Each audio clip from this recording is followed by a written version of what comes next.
বল। চুল। কিভাবে? মাথায় আমরা বলি চুল, চোখের উপরে থাকলে বলি ভ্রু, ঠোঁটের উপরে থাকলে বলি গোঁফ, গালে থাকলে আমরা বলি দাড়ি, বুকে থাকলে বলি লোম, এবং থাক থাক থাক, আর নিচে নামিস না বাপ।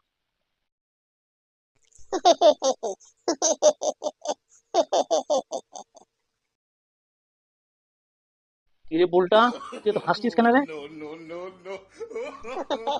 বলতে পারবো না স্যার। কেন বলতে পারবি না?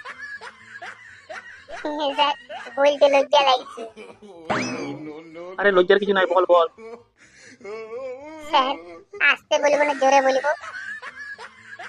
আসতে কেন বলবি, জোরেই বল। স্যার, আপনার প্যান্টের চেন তো খোলা আছে।